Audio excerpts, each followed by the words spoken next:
You are what I waited for. Check out Just My Boutique at piecesofalice.com. Inspirational and motivational tees and accessories for your everyday life. We now accept Afterpay. Buy now, pay later, and you can be on the boss move with your new tees. While you're on the site, be sure to check out our blog and podcast. See you soon over at Just My Boutique, piecesofalice.com. Hey guys, Soul to Table Catering here. We are getting some ribs, hot dogs, and hamburgers fresh off the grill. These burgers have been seasoned with Soul to Table barbecue rub. Now we got a Hampton High School football athlete here. Now you guys know that kids and teens don't lie about stuff. So we're going to take one of these burgers off the grill and we're going to let him taste it and give his stamp of approval if he does approve it. All right, Jaden. Tell me what you think. Is it good? Yeah, that's good. You need anything else on it? You can eat it straight off the grill just like that? Pretty much. All right, guys. Soul to Table Catering. Get your Soul to Table barbecue rib. Introducing Bernard Creamer. Mr. Creamer studied and graduated at the University of Illinois Urbana-Champaign. He is an educator of over 25 years, community activist, author, and owner of Status No Apparel.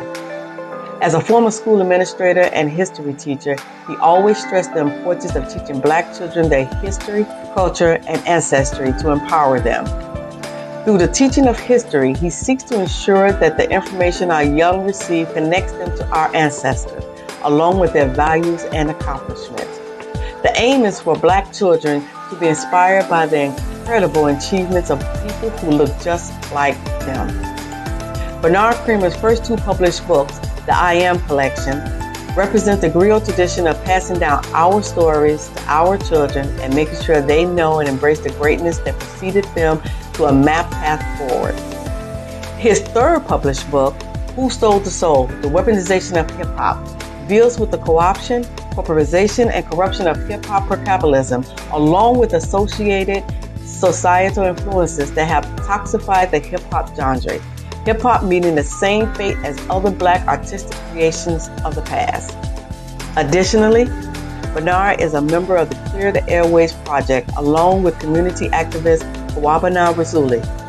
Clear the Airways raises awareness around negative messages promoted through mainstream media, especially mainstream hip-hop. Clear the Airways also mount campaigns to boycott the large corporations that sponsor advertising on urban radio stations that target Black communities, specifically Black children, with negative propaganda. In line with his community work, Bernard's apparel line, Status No, platforms and promotes Black history, Black ancestry, and Black culture through his t-shirt and hoodie designs. Additionally, the Status No brand seeks to help uplift, inspire, and empower Black people through pointed images and messages embedded into the clothing. You can support and get more information about Status No by visiting the website at www.statusno. All right, so we have with us Bernard Creamer. I have known Bernard for a little while now. I guess my son is like 26. So I met Bernard when my son was a baby.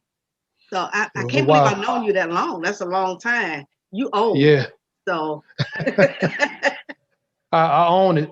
I embrace it. You embrace it? All right, so he's embracing it, y'all. So we can't say no more about that.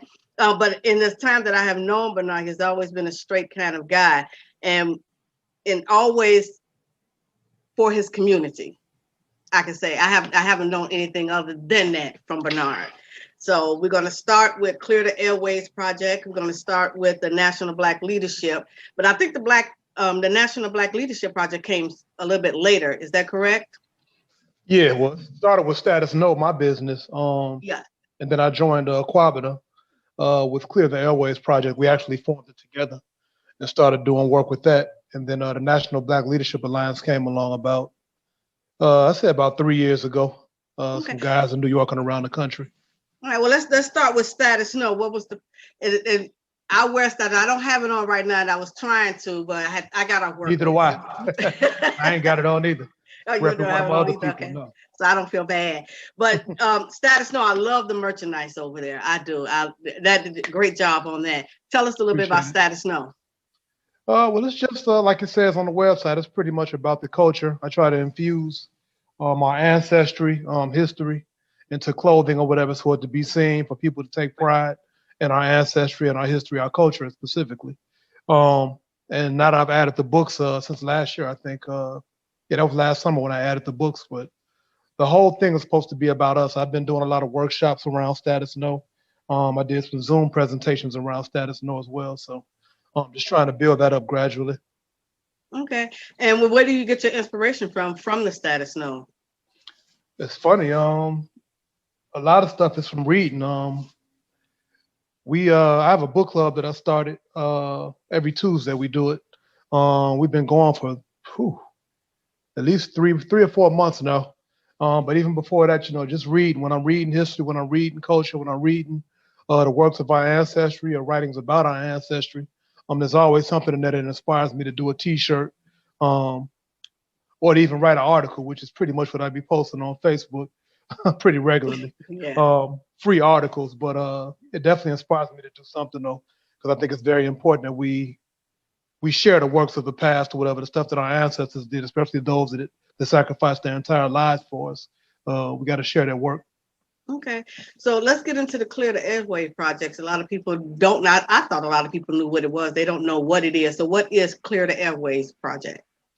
It basically deals with, and part of it is in the book too, but it deals with the co-option and the corruption of Black culture, specifically through Black radio. Coming out of Chicago, WGCI Power 92.3, those stations in particular, and all around the country. In every urban area, you have at least 1 or 2 stations that are targeting our children. They play what amounts to audio porn or minstrel music is what I would call it as well. Music that's calling us N-words and B-words, encouraging our kids, our young men to kill each other, encouraging our young men to disrespect women, encouraging the women to be less than who they are, encouraging our children to do drugs. And that's basically like 9 out of 10 of the songs that we get on the radio nowadays. If you tune into urban radio, it's really, really bad now. And it's not like we haven't always had that stuff, but it wasn't the main dish. It wasn't basically put out there for us to consume in mass quantities. You know what I mean? NWA, you had to go find it underground. It wasn't on the radio. Mobb Deep, as good as they were, but it's super, super, super raunchy. You had to go underground to get it. It wasn't on the radio. But now everything is on the radio now, and you can kind of see it playing out in the behaviors of our kids. Me as an educator, in particular, I see it. I've seen it. The behaviors of our kid degrade, correlated with the music, along with the culture. Even among the grown-ups or whatever. I can't stand around a group of grown men without hearing our women referred to as B words, or hearing us in general referred to as N words, and that's not an accident. That's just not something that just happened overnight. So Clear the Airwaves deals with that. We do protests. We've had meetings with radio stations, executives, and right now we're dealing with the FCC because it's pretty much breaking the law. You play raunchy, degrading, not degrading, but it's another word for it. Anyway, it's not music that's appropriate for kids during certain hours of the day. It's actually illegal for them to do that. So we've actually appealed to the FCC, which is the Federal Communications Committee, and we're still awaiting a decision from them. We have some other stuff going on too. We're going to do a public hearing on June 13th. I'll share that information with you in regards to this music as well. That's going to be tied into the book. Do you think they're saying that you're trying to take away their First Amendment rights? Because I talked to a few of the artists, and they said, well, they're trying to take our First Amendment rights. We should be able to play our music on the radio. But me growing up, I remember when Red Fox had an album out, and a few other the comedians, you had to be over 18 to buy the album. And to even your parents didn't even let you listen to it because it was just that bad. So do you think that you have something to do with taking away their rights? Not at all. Again, we've always had that criminal element in hip hop. It's not something new, but it just wasn't pushed on the mainstream. So number one, it wasn't on the mainstream, and number two, it wasn't the how can I put it? It's the majority now.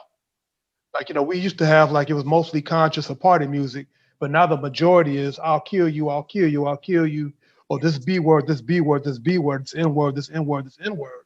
And at the end of the day, it's dangerous. You can't go in a crowded theater, and yell out fire because you have First Amendment rights, because it puts people in danger. Yes. And so we understand capitalism, and we understand the nature of this war that we're currently embroiled in. This isn't the first time that mass media and corporate media has portrayed Black people as far less than, and had the behaviors play out as a result of the media that they were targeting us with. This happened during the Blaxploitation era from 1970 to 1980. We had to get that stuff off the movie screens. We had Black people and Black women, Black men in general, being degraded for 10 years on a movie screen. So now it's being reinstated, but now it's happening through the radio every single day, 24/7, on at least one or two stations in every urban area. It's not violating the First Amendment right when it's literally putting our people in danger. People are dying as a result of this music. That drill music in Chicago, people are dying. They're literally calling each other out. The next thing you know, they're dying. Somebody just died. We've lost at least 10 hours to violence, 10 artists to violence in the last 6 months, not even a whole year, but at least 10 artists to violence. Basically what they're rapped about, what's in the music. And it's not just them that are dying, it's people that are around, people that are standing around them, it's children that are dying, 7-year-olds, 8-year-olds, babies are being shot in the head. Our lives are in danger. And so we can't play the fence in terms of hurting artists' feelings, whatever, but at the end of the day, we don't target the artists per se. We go with the industry that basically publishes our artists, because I understand what the industry does in giving these young men $250,000 to say what they said on YouTube. They pretty much go to YouTube, they pull them up, they give them a bag of money, and they rap whatever they can do on YouTube. And who's to say at 19 to 20, when I was a kid, coming from an impoverished community, if somebody gave me $250,000 to call us B's and N's and talk about killing people, most of us probably would have took it. And so that's the nature of capitalism, the rich being able to exploit the poor. And so what they're doing is exploiting our kids. A&Rs literally just go to YouTube and they pull artists off of YouTube. If they are sticking to that template of basically minstrel music and pornography or whatever, they go ahead and sign them. And they publicize them and they push them and they push them and push them until the music is popular and it becomes artists getting played. Right. So do you think the artists have a choice to actually make their own music, or it's more of you do this our way because this is what we feel works? And this is from the higher ups in the industry. And I'm not talking about the artists themselves. Well, this is why we go against the industry and the radio stations more so than we focus on the artists, because we understand that the radio stations are controlling the artists. And we've had artists, Scarface, specifically Young Buck, and a couple of artists that have actually spoken to trying to do some positive stuff for the culture, and the radio station literally telling them no. We want that stuff that you've been putting out, before. Young Buck in particular, he had a song on his album where he spoke about the police killing us and unduly arresting us and that sort of thing. And I want to say it was Lawyer Cohen or Jimmy Iovine. One of those executives basically told him, you can't put that on an album because it'll endanger police. But it's okay to put music on albums that endangers Black children, Black women, and Black men, our communities. That's okay. It's okay to call us N-words and B-words, but you can't say the Jewish slang or the Jewish degrading words on the radio. Okay, so let's play devil's advocate right now and say, we talk to a lot of the young people, right? And they say the N-word and the B-word is out of love. All right. So, and what would you tell them? That I say it's not, but how would you explain to them that it's not out of love? Because I know the N-word comes from hate. I know the B-word comes from hate, because when we used to grow up, if you call me a B, we throw hands. Right. I'm pretty sure you remember that as yourself. So what do we say to these young people? Well, I mean, you have to sit them down. I mean, I teach history, and so I teach them the history about, number one, where the N-word came about, and not that nonsense about Negus in Ethiopia, us being kings and queens. I don't that nonsense. I teach them the reality of how we became N-words, where it came from, the Portuguese and the Spanish, why they called us that, how I went from Negro to N-word, the N-word that the Europeans, the British to English in particular, began to call us in America, the Irish, and all the other white people that came up here began to call us. It wasn't a term of endearment.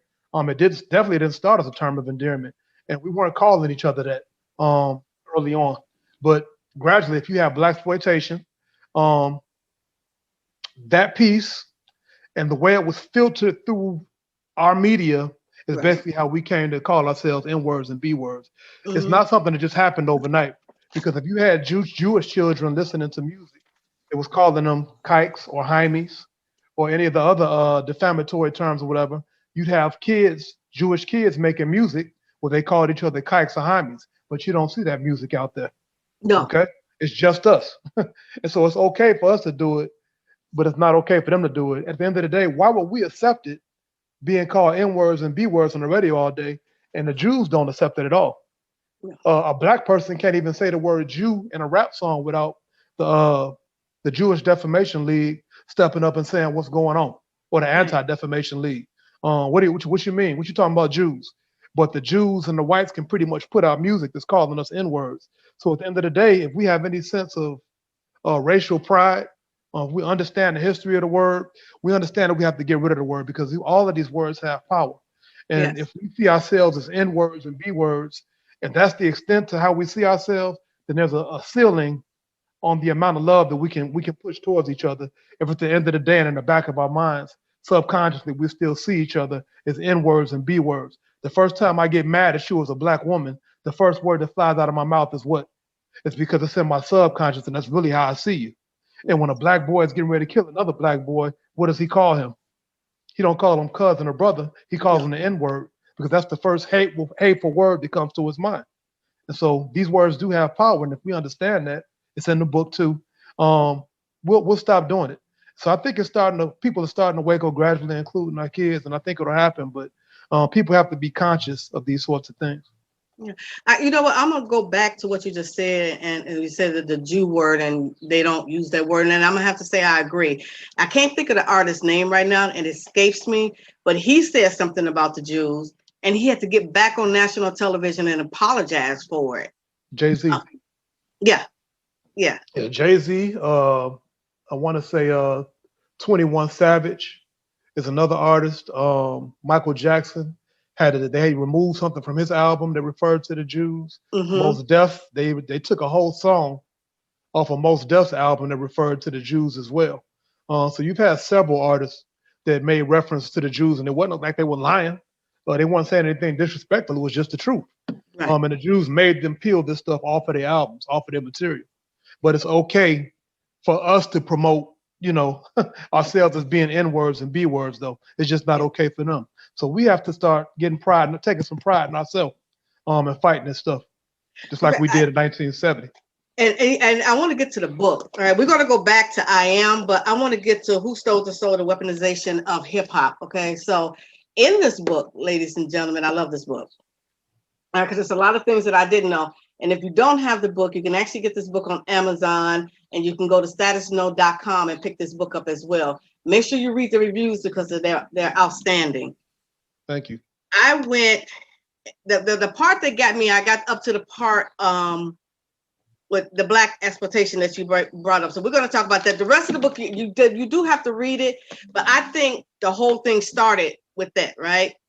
And when it comes to money, and Black people want money, they want the success of life and the American life, I guess you'll say, or the American dream. Do you think the Black exploitation movies started that? No, because we've always been degraded. I mean, you had print media that was depicting Black people as monkeys and that sort of thing. Even before blaxploitation movies.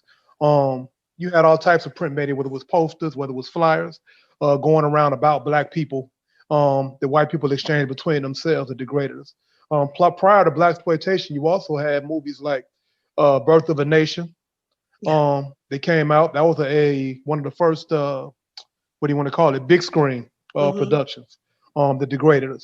But it's always been around. The blaxploitation era, that was 1970.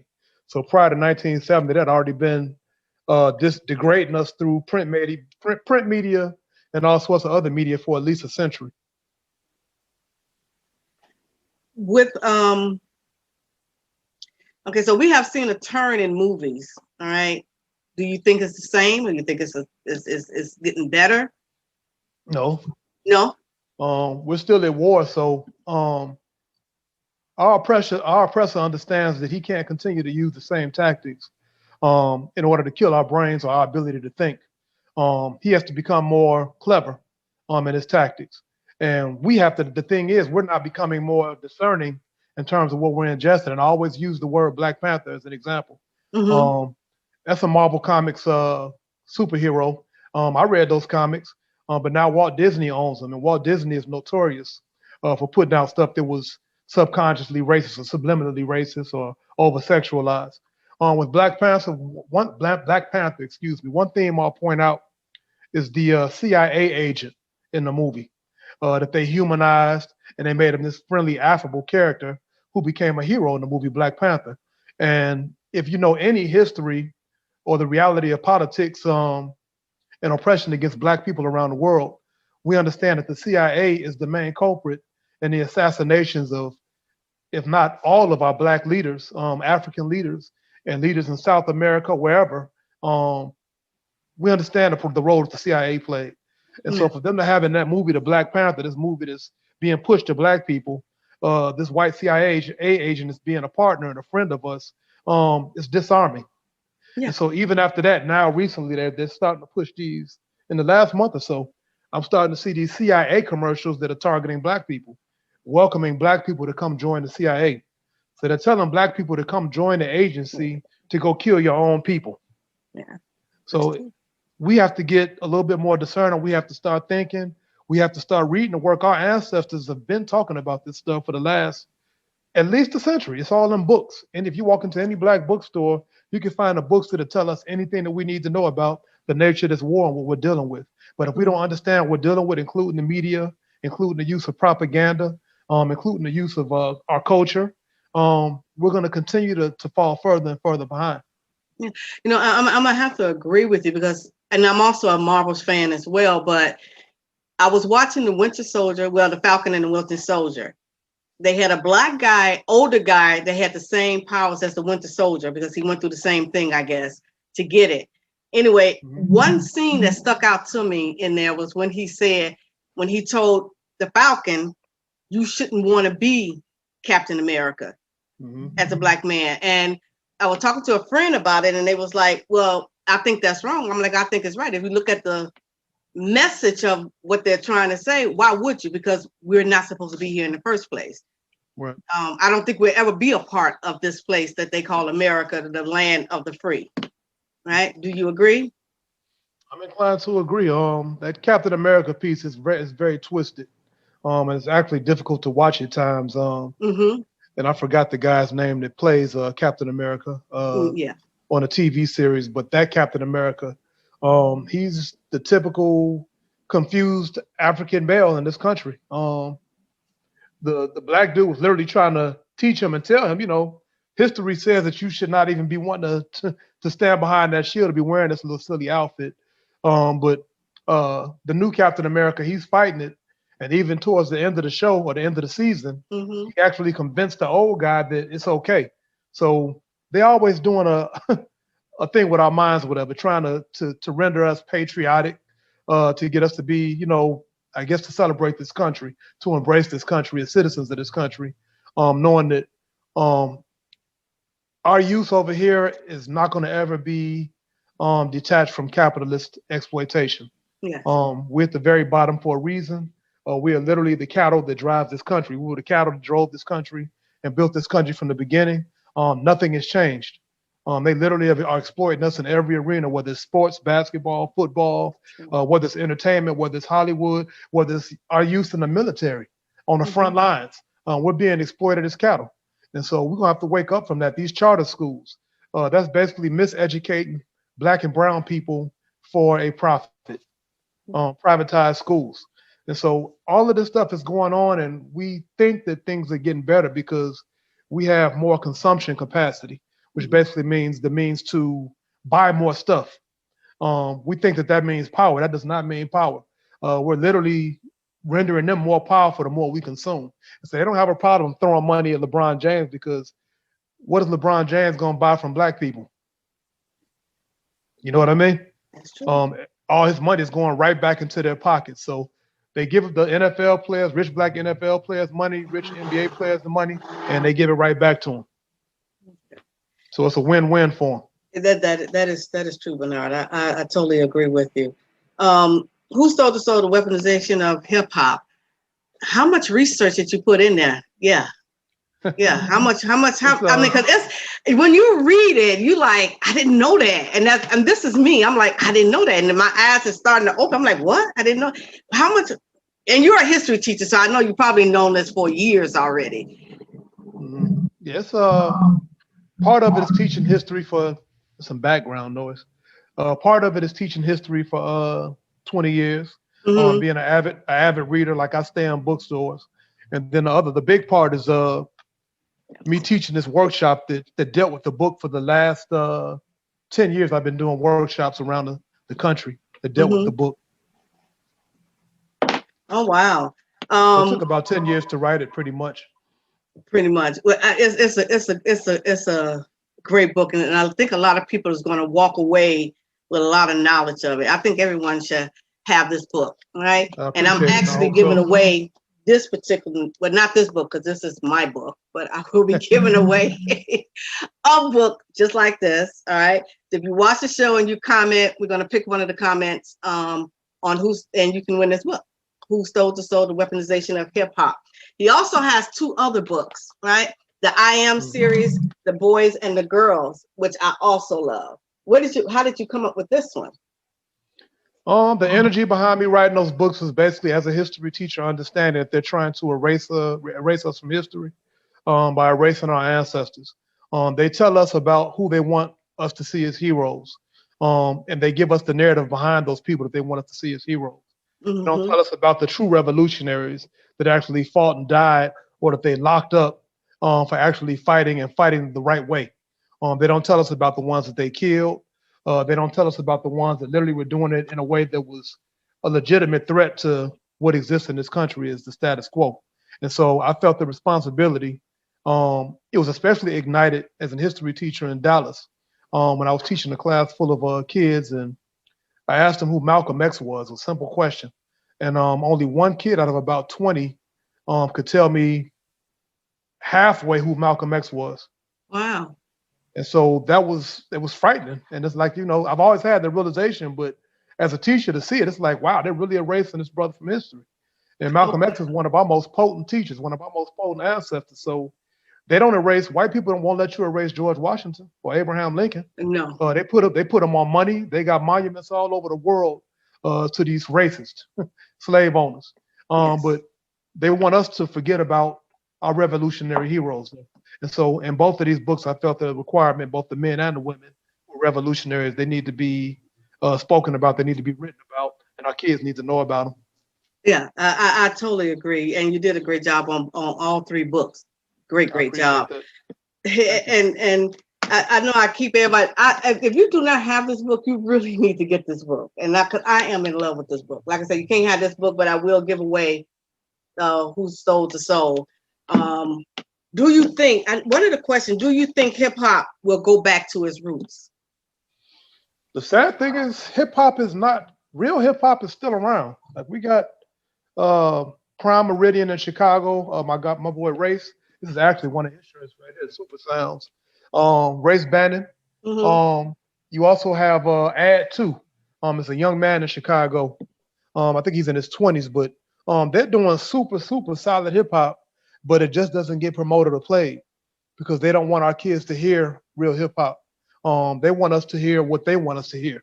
And it's the stuff that's pretty much driving our children into jail or to do drugs or to devalue themselves, the self-destructive variety. But real hip hop is still around. The sad reality is we have to find it. And so until we take full control of our culture and we start providing those platforms to air and promote our own music, they're going to dictate to us what our culture is. Okay. What are you writing another book? I hope so. Or what's the future plans for you? But once something becomes a thought, it's going to eventually become a reality. And for me, I definitely want to do a thorough book about the nature of the economic system that's been exploiting us since the very beginning, and that's capitalism. So I want to do a book that actually helps to, I guess, give us an intimate view of what it really is, because I think most of our people, our integration, a lot of that is because we don't really understand what we're dealing with. And when you're dealing with an economic system like capitalism, it's tricky. I'll just say that much. It's a wicked game. It's a really wicked game. So I think I want to do a lot of writing on that. But with that, I'm going to have to do a lot more studying too. I mean, I understand it more than most people. But even with that, in order to put a book together that people are going to be able to embrace and get the most out of, I have to do a little bit more study on it. Okay. And with Status No, we got some more lines coming out. I know you getting rid of some of the lines, as I saw on social media. I try to keep the designs fresh. I mean, I can always go back and do an old one, but as we approach summer, I try to come out with something at least once a week. So I brought out some stuff last week, and I got some stuff coming out this week as well. Oh, so really? I'll be promoting that on the website. Yep. All right. You're in Washington, D.C., and you're like in the capital of all the BS that goes around. How does it work for you there? And knowing you got the book and you know, and everything. I mean, as far as being in DC, it's like being anywhere else in the country. You can go anywhere else in the world, and the same economic system is still affecting us, and it's still affecting our people in the same way. So there's no escaping capitalism. You can't escape the virus that is this economic system. Yes. Wherever I live. The thing about DC, I think it's a different energy out here. For me, I got two best friends out here. The weather's a lot more milder. It's a lot more humane in Chicago as well. Yeah. And I like being able to drive to New York and to North Carolina and to the ocean as well too. Well, you know what? I follow you on social media, and I see some of the pictures that you take, and they are gorgeous pictures. I'm a picture person, especially when I see beautiful landscapes. So you must do a lot of walking to get those pictures. I do. Inspiring me to get up and maybe walk. I can't say I am going to walk, but maybe get out there and walk and take some of those pictures, because you miss a lot when you don't get out there. What you got coming up for us? What's coming up? As far, just still doing the work tied to this book. I'm still working on my brand, and that's pretty much it right now. I mean, just hustling. All right. Just hustling, trying to get this culture out. Yeah. Well, you're not going to change on that, I know. When it comes to being an entrepreneur, right? What is some advice that you can give some of the younger people that's coming up? And I always ask everybody just to come on the show, give them some advice. What is it? What's hard about it? What's easy about it? What advice would you give? If you're going to become an entrepreneur, and I'm not one of them people pushing entrepreneurship is the way, or the way that's going to give us power or economic freedom, because it's not. But if you have something that you love to do, you truly love to do, whether it's writing, whether it's drawing, whatever it is you love to do, if you can find a way to commodify that, that'll help you survive in this country. And when I say commodify, a way to provide that good and service in a way that'll help you subsist, be able to feed yourself. If you can take something that you love and you're able to profit from it in a way that, to help you survive in this country and this system, that's a good thing. But in terms of having a business and building it, it takes time. You got to be patient. You got to have a plan. You have to actually write your goals down, and just stay true to your business. Don't ever compromise yourself for money, or to get out there or to be famous. Stay true to yourself and be patient. All right, Mr. Creamer, I want to thank you for sitting with me and talking with me this evening and taking the time out. I really appreciate it so much. Thank you for having me. I appreciate you letting me be on this platform. Oh, no, you had to come on the platform. If you didn't, we'll be fighting. Gonna make me have to take a plane down there to fight you. You don't want me to fight you, do you? No. No, I don't want to fight. You don't want to fight me because I win. Okay. All right. So listen, you can follow Bernard Cream. I'm gonna make sure his information is down in the description. So you can follow him on Instagram, Facebook, and you can definitely go to his website right now, which is statusno.com. You can pick up the book Who Stole the Soul. All right. Can you see that, people? Can you see it, Bernard? Yeah, the status no, STATUSKNO, no W. Statusno.com. Yes. And make sure you follow him. Take a look at his Instagram page. I love his Instagram page. I love his writings, definitely. I don't know if you can be his friend on Facebook, because if I'm starting to vet people out, because some of y'all kind of sketchy. So they are. And that is it. So next week, my guest will be Sir, and this is going to be very interesting, all right? Because we just got through with the book, right?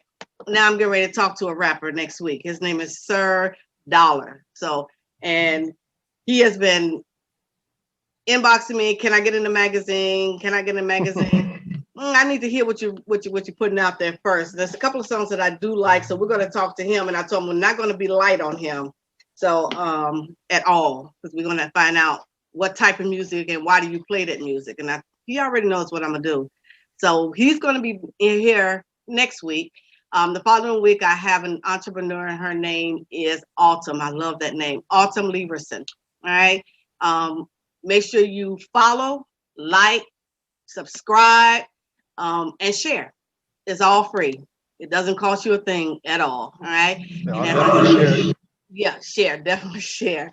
And as I say always, fan your fire, be true to who you are, and whatever you do, inspire along the way. I'm Alice. Thank you, Bernard, and I'll see you next week. Bye-bye. All right, and that is it. I hope you enjoyed yourself. You gave some great information. Yeah. You are what I waited for.